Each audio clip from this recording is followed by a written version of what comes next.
Namaste, this is Sunilee welcoming you all to Planet to Soul Astrology. As you all know, there was one post on our channel on community box regarding which topic you would like to listen next, and I put 5 topics. Out of those, Navansh and Dharmikta, that is D9 and spirituality, got highest percentage. So today I'm going to discuss about our D9 chart and spirituality. You know, spirituality could be assessed from all Varga charts, that is specifically Sodash Varga, that means all 16 charts are deciding our spirituality, our life cycle. So our life cycle is half without our dharma. Dharma doesn't only mean that what caste or creed you are born in, but it also means as a human what dharma or what particular type of format you are following to live a good life and to live a life where you can get at least a satisfaction that yes, now I am living a good life. So whenever we assess a chart, you know, Dharma Trikona, everyone is aware about it. But yes, before starting our session, let me tell you all, if you have not yet subscribed my channel, please subscribe it and do share my videos and like my videos and put down the comments if you need any other things to listen. Many people put up their queries, so whatever is possible, I am trying to just answer those. And you know, personal queries sometimes that in their chart this type of planetary position is there, you know, always it is not very comfortable, or you know, it's not very easy immediately seeing your comment and then just reacting. Chart seeing takes a time, chart seeing takes a proper place, my vision, you know, we always say that we have to be mentally and physically prepared whenever we assess a chart. It's not that just open a chart and then just see the planetary position and all those things. That is why today I am going to talk about D9 and spirituality. Unless and until you are spiritual inside, you cannot be spiritual outside. You cannot have a good aura. That is the first and foremost thing. So today I will be going to talk about all these things, and very basic things I will tell today, so that you all can assess in your charts as well as in your research as well as in your study also. So basically we have Dharma Trikona, which is first, fifth and ninth house of chart, no matter which ascendant you are having as a rising sign. And definitely as per your degrees of planets, as per degree of your ascendant, you are getting Navansh Kundali also, or Navansh Kundali. You can call it as a Navansh, Navmansh. Navam Ansh means Navmansh. Many told me this also, why you are calling it a Navamansh. Navam and Ansh is a Navmansh, and Navansh is in Hindi. Okay, so you do not go on the pronunciation or something. Many people talk about spelling mistakes and all those things. The matter what important is that whatever I am trying to convey you, you are understanding that. That is my major motto, and I will emphasize more on these things only. So first thing, when we see Dharma Trikona, and definitely in your Navmansh rising also, the Dharma Trikona posited signs, like if you have Vargottama Navmansh, then we say that yeah, it is a good position. Like say for example, you have Gemini ascendant rising in your D1 chart, and in your D9 chart also you have Gemini ascendant rising, then we say that you have a Vargottam Navmansh. But when we talk about spirituality, so whatever planets or whatever Rashi are posited in your first, fifth and ninth house of your D1 chart, if those Rashis or those planets are rising in 159 of your D9 chart, then definitely we can say that you are one step ahead in your spiritual journey. Secondly, how you will judge that? I will give you simple example. If you have Aries ascendant rising, so 159 will be first, fifth and ninth house. If you do not have any planets in 159, no matter. But in your Navmansh Kundali, if in your 1, 5th and ninth house, if there is a Mars or Sun or Jupiter, then we can say that whatever signs are rising in your Navansh Kundali, or whatever planets are posited in your Navansh Kundali in trine house, then your spiritual level will enhance. Correct? Here I am not saying that in your D1 chart there has to be some planets, or there always has to be some planets in D9 also. But if there are planets, then definitely they are the saints, they are the sadhaks, right? But unless and until you have the same rising Navmansh or the planets, I will give you one more example of it. If you have a Aquarius ascendant rising, so first house will be of Saturn, fifth house will be of Mercury, and ninth house will be of Venus. If in your D1 chart you do not have any planets in these three houses, but if in your D9 chart, if you your ascendant rising is say Pisces ascendant, but if you have Saturn in your Pisces sign, right, or you have say Venus in your Cancer sign in Navmansh Kundali if it is a Pisces ascendant, or if you have Saturn in your ninth house of chart, that means this person's D1 rising planets are coming in D9 chart in the trine houses. So definitely the spiritual level, or if this person will try to go deep into sadhana or spirituality, then definitely it will enhance more. Here I am not only talking about spirituality, but as a humanity also, these people are very much aware, very much wise, very much mature, and they think 100 times before implementing anything, or they immediately do not react to any adverse situations also. Definitely then the planet matters a lot, which type of planet you are having in your trine houses and which planet is rising in your D9 chart.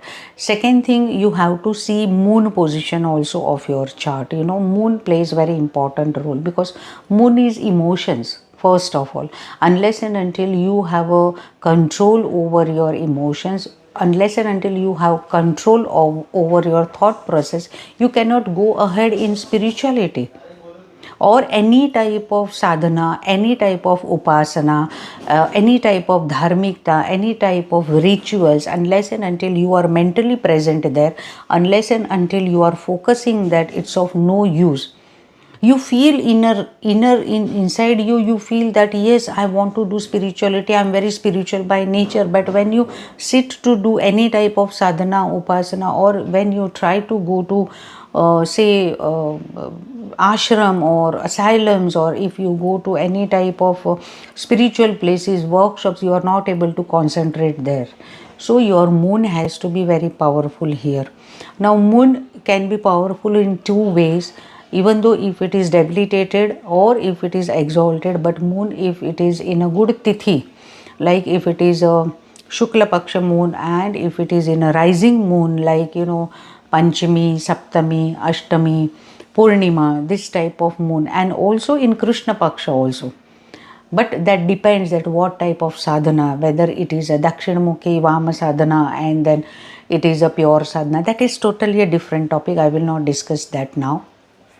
But when you talk about moon, then your moon also in your Navmansh chart has to be aligned in a proper way. How it should be aligned? That means if moon is with Saturn or in aspect of Saturn, then definitely you have control over your moon. That means we call it as a Visha Yoga when Saturn and Moon are together. It is a Shiva Yoga also.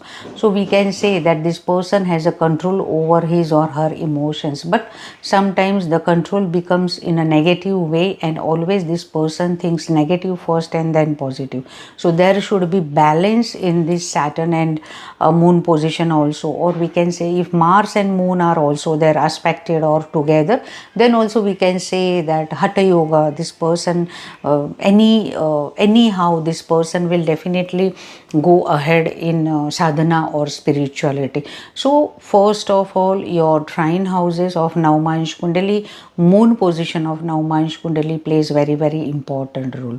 Out of all these things, any planet, say like if it is a planet like Venus in your D1 chart, if you are a Libra ascendant rising, and in your D9 chart, if you will say that you are Sagittarius ascendant rising and Venus is going in Sagittarius sign in D9 chart, then definitely you can say that Venus is becoming your spiritual planet. Now here Venus has to be pure.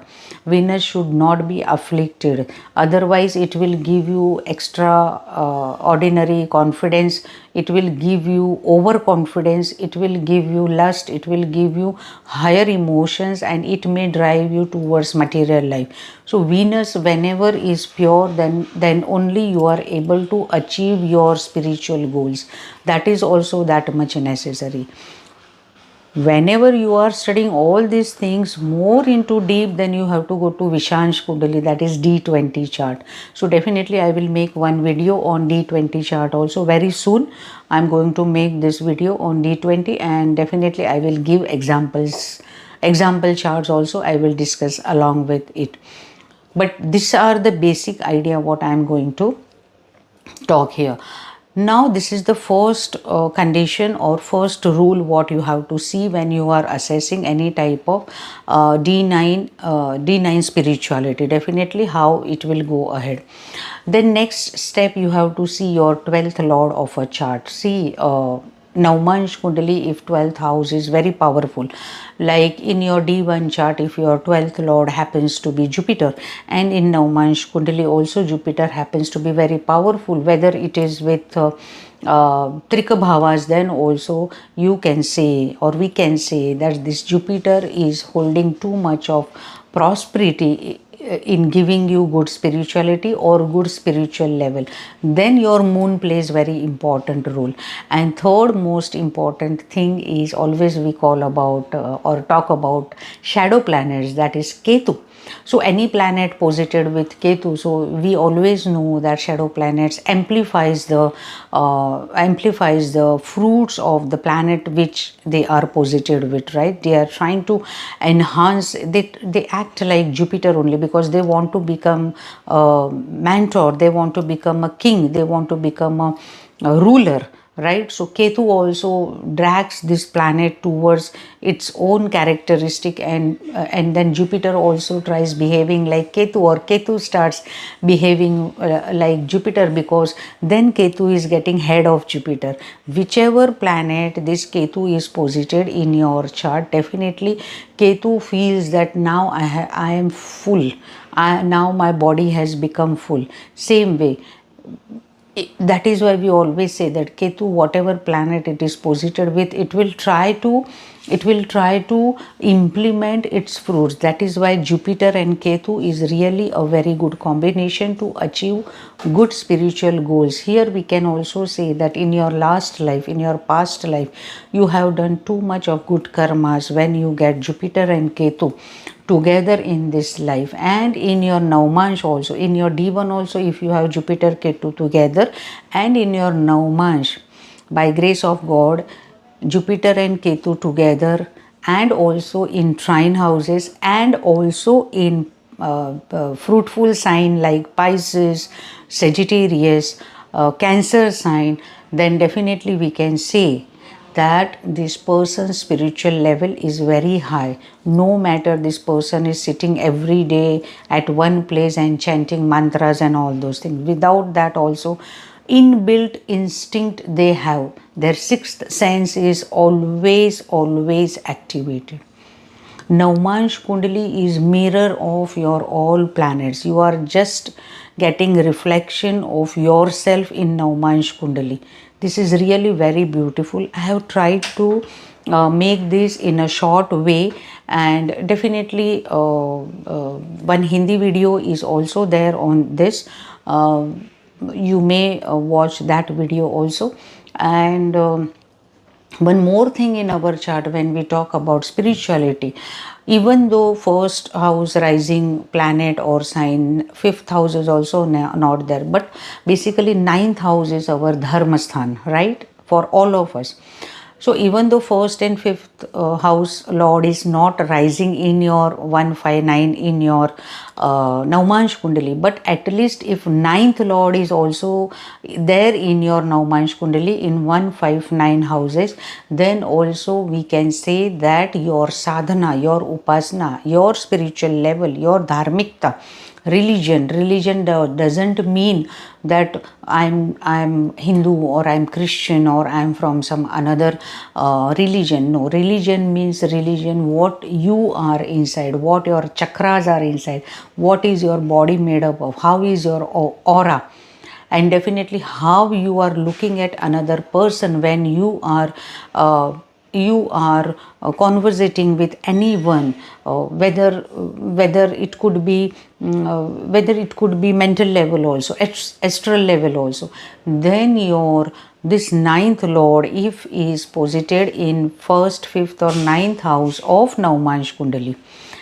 Once again I will tell this, ninth lord of D1 chart if goes in 159 houses of Navmansh Kundali, then also you can say that I can achieve good spiritual level, or at least I have good scope of achieving good spiritual level in this life. Along with that moon, as I said before, along with that 12th house also, if you want to go for deep sadhana, very great sages or very great sadhaks like Ramakrishna Paramhans, Swami Vivekananda, Mahesh Yogi ji, so many, Baba ji, so many these great people have attained samadhi also. They are still alive. For us, maybe they are no more on this earth in a physical body, but they are always there in an astral body, that is Sukshma Roop. They can travel anywhere in their Sukshma Roop, and that is why our 12th house and 9th house of Navmansh Kundali plays very, very, very important role. Even though in your Navmansh Kundali, if 12th house is having planet like Mercury, then also you have basic instinct or sixth sense of reading somebody else's mind, or in your any life you have done very spiritual sadhana of some deity. So in this life you are able to do these things